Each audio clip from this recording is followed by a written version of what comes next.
As the newly sworn-in 47th President of the United States, Donald J. Trump did not hold back today.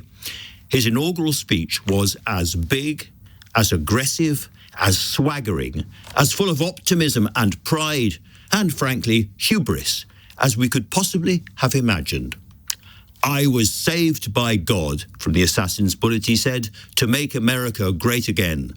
A golden age of America was now beginning, when it would be richer and more powerful and far more exceptional than ever before. This was Liberation Day. Trump railed against the radical and corrupt establishment of Joe Biden's America, with its horrible betrayals and an education system teaching children to hate themselves. Now, if all of this is what we might have expected from Donald Trump at his most Trumpy, the policy platform outlined was just as extraordinary. The American army will now be sent to the Mexican border as he declares a national emergency there. Millions and millions of migrants will now be deported. He will tear up entirely the Green New Deal and, in his words, drill, baby, drill for the liquid gold under American feet. And he declared a global trade war. There will be a new wing of the American government, the External Revenue Service, which will raise tariffs so that foreign countries enrich American citizens. There would be also a massive cultural shift. It will be the official policy of the American government that there are only two genders, male and female. He is taking back the Panama Canal, and he wants to send astronauts to Mars, as of course does Elon Musk. Now, in all of this, we can hear and almost feel the world changing around us. Hugely provocative and, as they say, swaggering.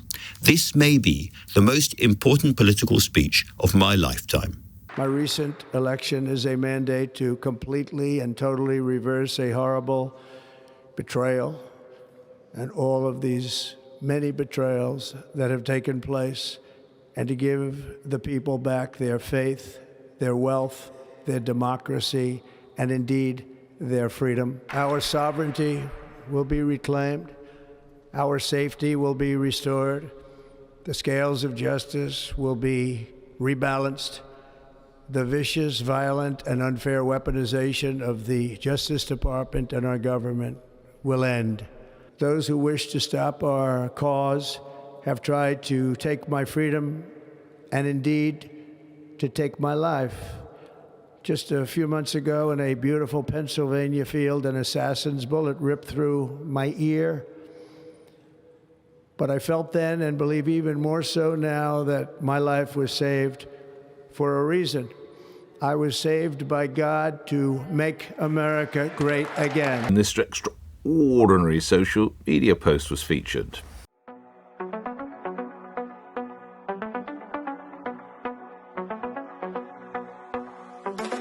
Donald's coming to set you free, bringing the light for all to see. No more tunnels, no more fear. Trump Gaza is finally here. Yes, it's not some horrible dream. You've not overdosed, or this is not a nightmare if you're waking up at this time. You see Donald Trump, extraordinary, but there's a golden statue of Mr. Trump. There's golden balloons of Trump. There's little mini golden statues you can buy. You see President Trump on a sunbed alongside a rather portly Benjamin Netanyahu. There's luxury yachts. It's a Middle Eastern paradise, playground, really.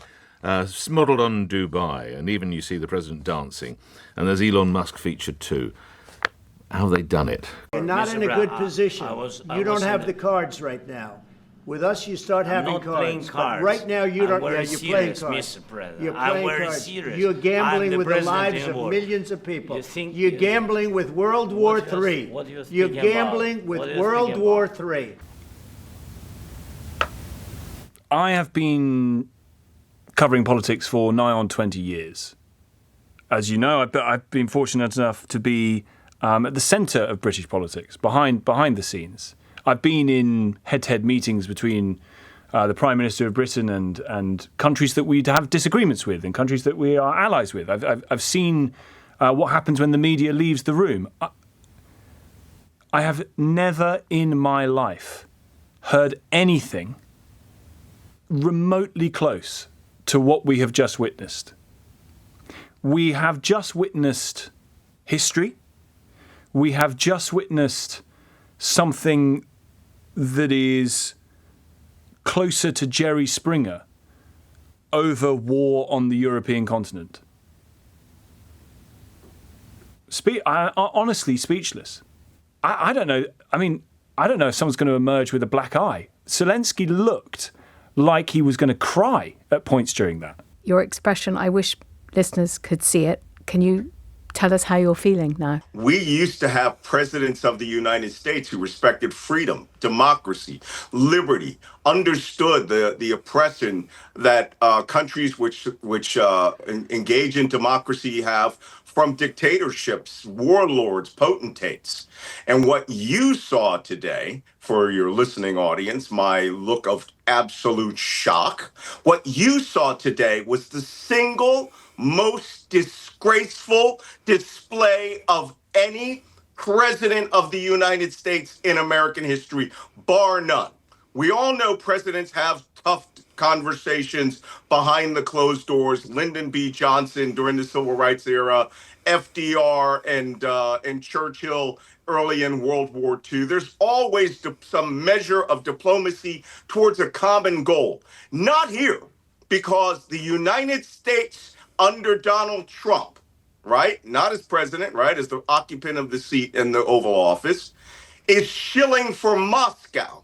And why he thought he would bring Zelenskyy in and attempt to humiliate him after he had already received an agreement, which would help offset some of the costs, which the United States to this point has never done. We have never asked for people fighting for freedom to repay us. I mean, if that's the case, the United States owes $500 billion to NATO for Afghanistan. But what you're looking at here is a petty dictator wannabe trying to act tough, talking in Twitter, internet memes to satisfy Vladimir Putin and Elon Musk. Utterly disgraceful. It couldn't be worse, really, could it? As an act of mind-numbing stupidity, carelessness and cack-handedness, it is hard to imagine anything that can beat it. And not just adding a random person, but adding the editor-in-chief of a magazine that is critical of Donald Trump. And the editor-in-chief, Jeffrey Goldberg, is someone who knows a huge amount about national security. The Atlantic magazine, yeah. And arguably, Goldberg shows more concern about security and safety than any of the people on this email chain, which include the Vice President, the Secretary of State, so the Foreign Secretary, the Defense Secretary, the Treasury Secretary, the Chief of Staff of the White House, and the National Security Advisor, who was the one who added Jeffrey Goldberg's name for some unknown, unbelievable reason. And Jeffrey Goldberg has got a ringside view of what is happening in the lead up to a series of military strikes, and he knew 2 hours before anybody else that this was going to happen, and then saw the aftermath, and the reactions afterwards are just as extraordinary, where these grown-up people who are running the world are putting on strong arm emojis and fire emojis and, all the rest of it. Yeah. The message is nothing to see here, and everybody knows that's nonsense. Well, the idea that the White House can dismiss this as nothing, which is what they're trying to do, is just ridiculous. I don't know anything about it. I'm not a big fan of The Atlantic. To me, it's a magazine that's going out of business. I think it's not much of a magazine, but I know nothing about it. What a liar. What an almighty, irredeemable, hideous liar. What an appalling act of... I mean, hey, if I was Donald Trump's PR, I'd take liar. Thank God they're calling him a liar. They're not pointing out how incompetent he would have to be to truly know nothing about this event. Liar is a win. That's how his little brain works. That's how it whirs. What's the least thing? What's the thing I can do now that insulates me most from the obvious disaster that I'm caught up in? How does my narcissistic self-obsession deal with this crisis? Okay. I can't say that. I can't defend it. I don't know anything about it. What? What's that you say? Who? What? Who? Where? What? Oh, and I'll shoot the messenger as well. Shoot the messenger. In fact, I'll shoot the messenger first. And then I will So his brain is working. You can hear it, can't you? First of all, it's a bit of a win for the UK because, as you heard him announce there, he's going to tariff the UK at 10%. But he then went on to say that 10% is the baseline for any country. And if you looked at that chart that he was holding up there, and I've never been in a situation where I was literally sort of freezing the video here to try and read what the chart said. But some of the other countries that are tariffed at 10% include Singapore and Chile.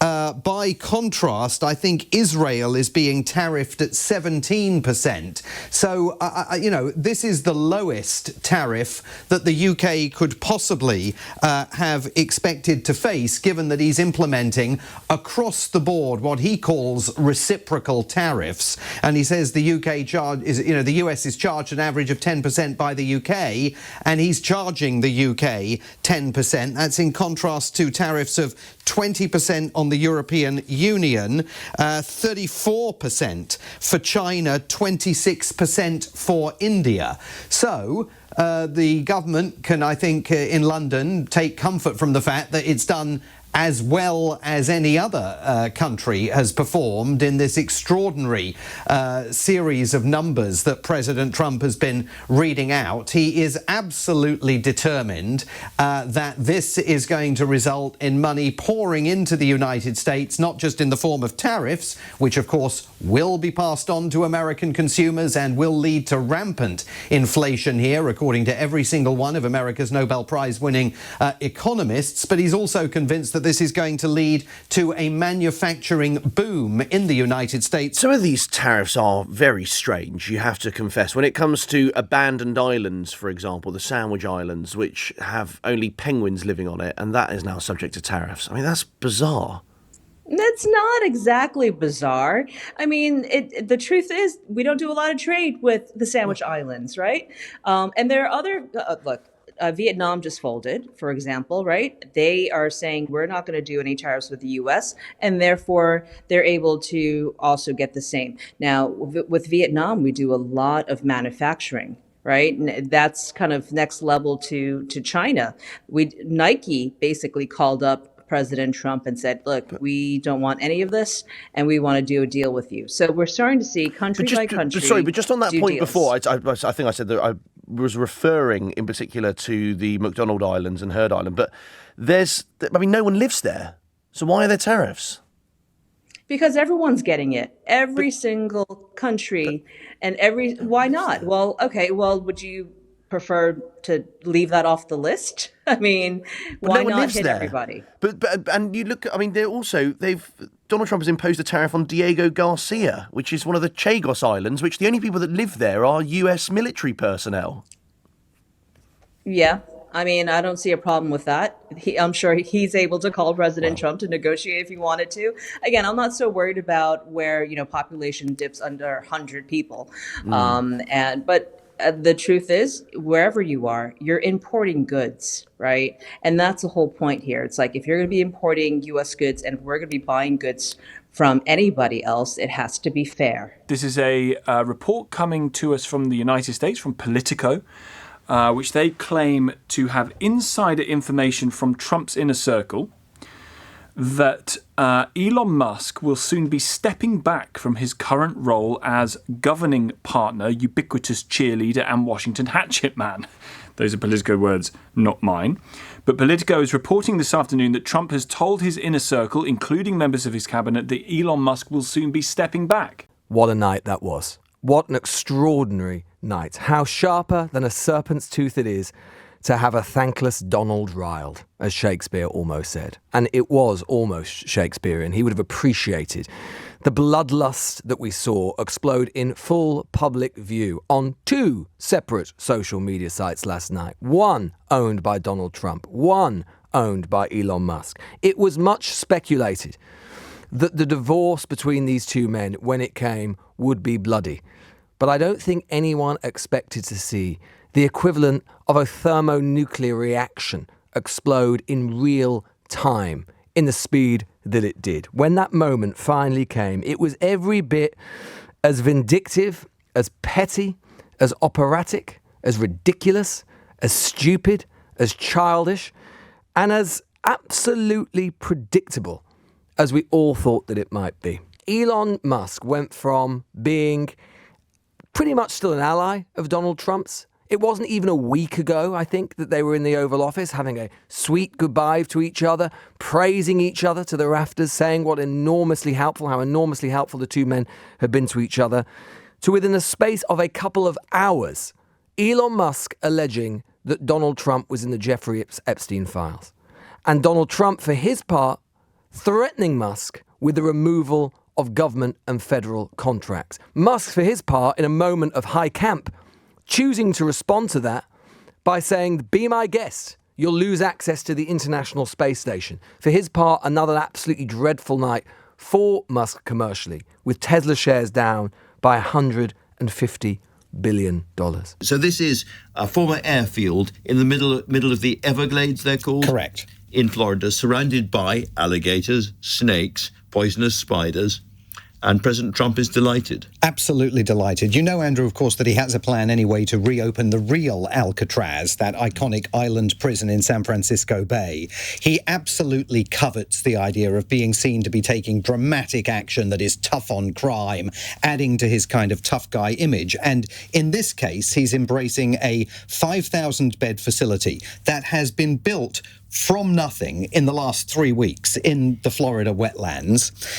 This was all an initiative by the Florida governor, Ron DeSantis, formerly one of Donald Trump's rivals in the Republican Party. And basically the White House says there's only one road into this facility, and the only way out of it is on a flight taking you one way back to the country that you came from if you're one of the migrants that Donald Trump plans to deport. The White House is confident that any escapee from this facility will fall victim to the alligators, the pythons, the rattlesnakes, the deadly spiders that inhabit the wetlands that surround its perimeter. So there's this whole sort of almost Dr. Evil feel. I mean, a real James Bond villain's lair stuff. Talk about performative, aggressive Absolutely. politics is absolutely extraordinary. Simon, I gather that Charlie Kirk has died. I'm afraid that is the news that we have to convey now from Washington, D.C., Ian. President Trump, as we were wrapping up our last conversation just a few moments ago, has taken to social media to write, "The great and even legendary Charlie Kirk is dead. No one understood or had the heart of the youth in the United States of America better than Charlie. He was loved and admired by all, especially me, and now he is no longer with us."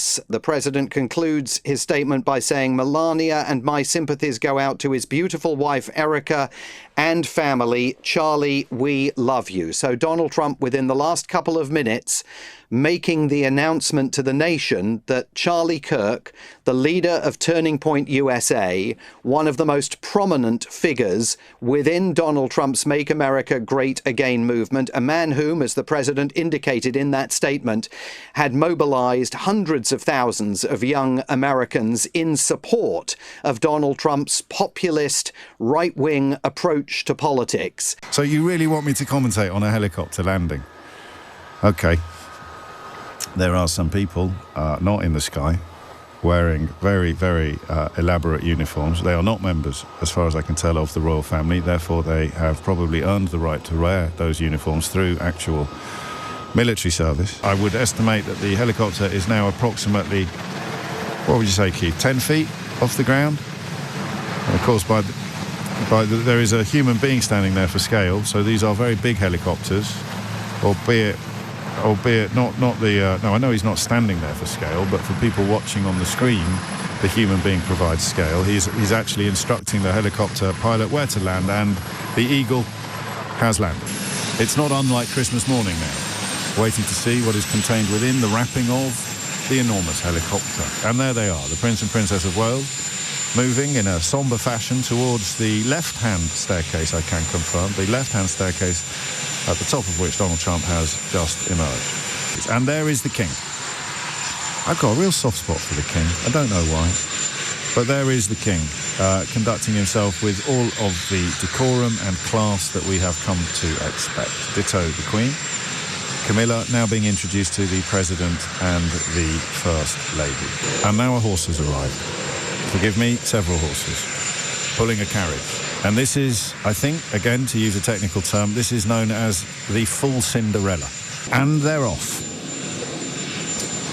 No members of the public present, of course. So this is effectively a journey across King Charles's garden in a massive golden coach pulled by 6 horses. To think that we settled Azerbaijan and Albania as an example, it was going on for years. It was never going to be settled. If you remember, the Prime Minister and the presidents, they were there for many years. They said, when they were in my office, we settled. And they started off at both sides of the Oval Office, so far away. I didn't know you could be so far away. And as we were together for an hour, they kept getting closer, closer. And by the time we finished, we all hugged each other. Let's put them together then. So here is Lord Mandelson joking about Rolls-Royce cars with President Trump in the Oval Office back in May. Mr. President, I wonder whether you'd like to buy. I mean, well, the last time this happened, I would be happy to suggest a discount, obviously a very modest discount. We have to protect our profit margins. I've had many of them, actually. Oh, it's so gross, isn't it? It's gross then. It's weirder now. Here's President Trump asked about the sacking of Peter Mandelson today. I don't know him, actually. I had heard that, and I think maybe the Prime Minister would be better speaking of that. That was a choice that he made, and I don't know. What is your answer to that? Well, I mean, it's very straightforward. Some information came to light last week which wasn't available when he was appointed, and I made a decision about it, and that's very clear. That's very, very clear. Brutal game politics, isn't it? 1 minute you're in the Oval Office laughing with the President about trying to get him to buy a discounted Rolls-Royce. The next minute, he doesn't know who you are. He absolutely relishes this shutdown, doesn't have anything to worry about as far as, from his perspective, Congress is concerned, has no need for it, he suggested there going forward, because this is giving him the opportunity once again to try and prove that the powers of the presidency are unlimited. Even the fact, James, that he is in Asia preparing for that all-important meeting with President Xi Jinping of China tomorrow, even that is extraordinary. Most American presidents wouldn't leave the country and make a huge international trip at a time when the government was shut down. They'd be here trying to get it reopened. Donald Trump loves this shutdown, and he is very unconcerned about whether it comes to an end, even though some of the developments over the next few days are further going to depress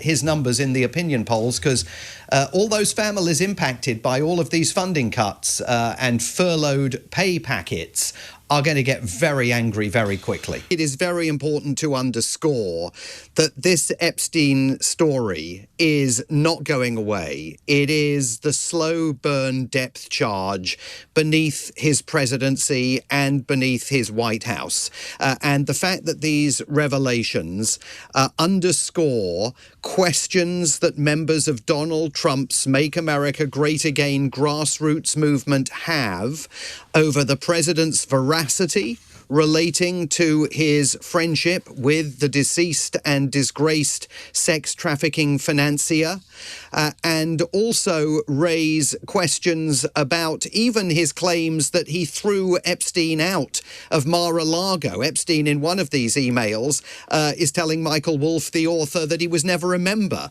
of Mar-a-Lago, and is pushing back even at the notion that he was thrown out.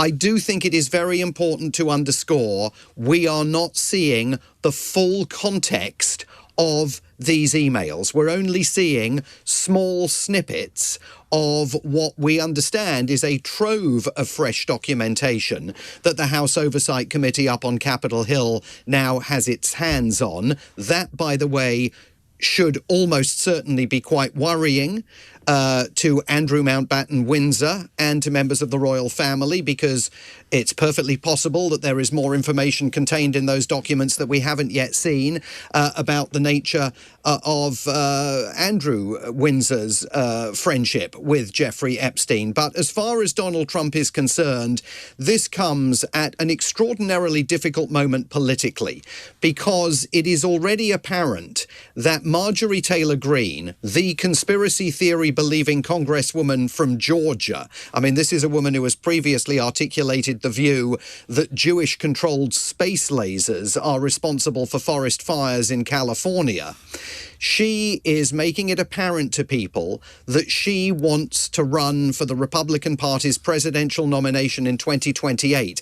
And what she's doing is presenting herself as legitimate, pure 100% MAGA.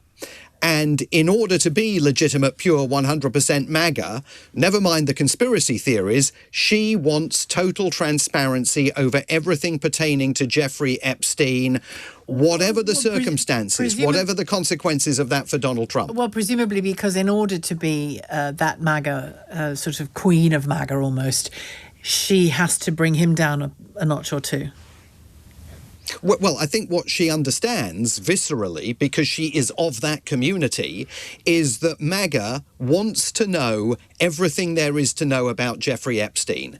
And so as soon as the government shutdown is over, the House Oversight Committee and Democrats in the House of Representatives will have enough votes, because there's been this bizarre standoff over one congresswoman who has been waiting weeks to be sworn in, a Democrat, by the Speaker of the House of Representatives, Mike Johnson.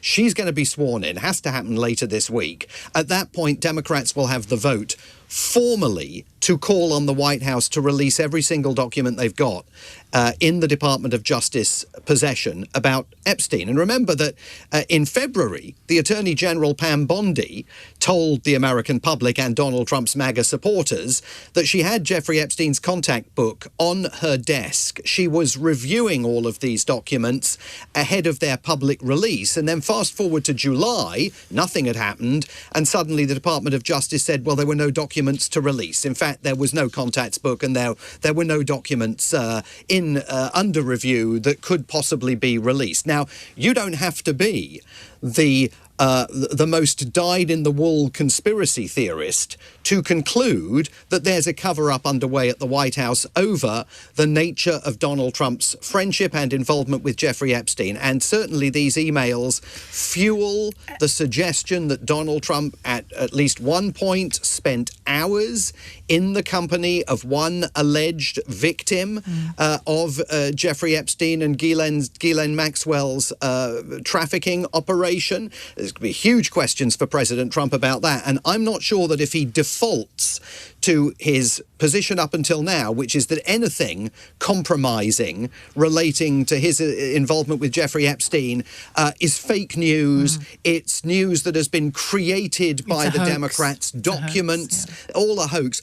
That's not going to wash with MAGA. Also, what struck me reading it, and I may just be being a bit sort of pedantic about language, but saying you spent hours with one of the victims, you know, that's potentially incriminating enough. But then writing as well to Michael Wolff, of course he knew about the girls, which suggests a much deeper knowledge of because about the girls isn't just that girls were there. About the girls is what they were there for, isn't it?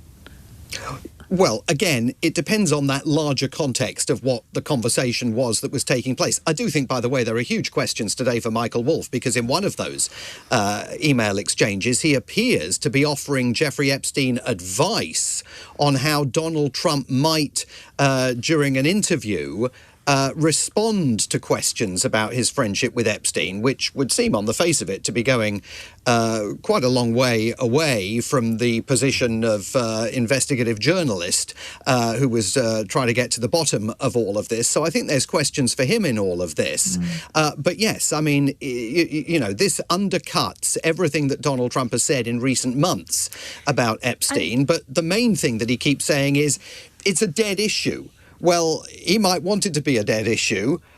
Jeffrey Epstein is indeed dead, but the issue is absolutely alive and smouldering. What did he know with respect to Bill Clinton, with respect to the head of Harvard, with respect to all of those people that he knew, including J.P. Morgan Chase? Sir, yeah, if Jennifer, there's nothing incriminating in the file, sir, why are you using Where do you go? That was the reporter from Bloomberg, CBS News' Jennifer Jacobs. Quiet piggy. It's so demeaning a word, isn't it? It's vile, isn't it? It's properly vile. Yeah. And, you know, if you were going to be childish about this, you could say, well, it's a it's a portly little fat pot that is aiming his criticism at another kettle, right? But I think it's more than that. I think it's that he doesn't have the power of argument, and so he just uses abuse, and we've seen it time and again. It's a way of that happening here to you or me if we ask a question of a politician. Can you? Do you know what I mean? Thank God they tend to be I don't know whether it's more respectful or whether it's more articulate, but the truth is that Trump has to turn to nicknames or he has to turn to abuse, and actually what it is fundamentally is it's silencing. And he doesn't do it as much to the men. He tries to silence women. You were a terrible reporter yesterday, wasn't it? Yeah, and what it does is it basically makes you catch your breath and you pause and you don't then quite have the guts to go for it or to ask your question, and everyone's looking at you, and her name is now all over the media, it's all over social media, that clip is everywhere, and it's essentially, I mean, you know, it's kind of medieval. It's a way of just sort of, you know, strapping your tongue down and saying, I don't want you speaking. And also to go full Meryl Streep, it kind of gives certain types of people permission to say it to somebody else as well, doesn't it? Yeah.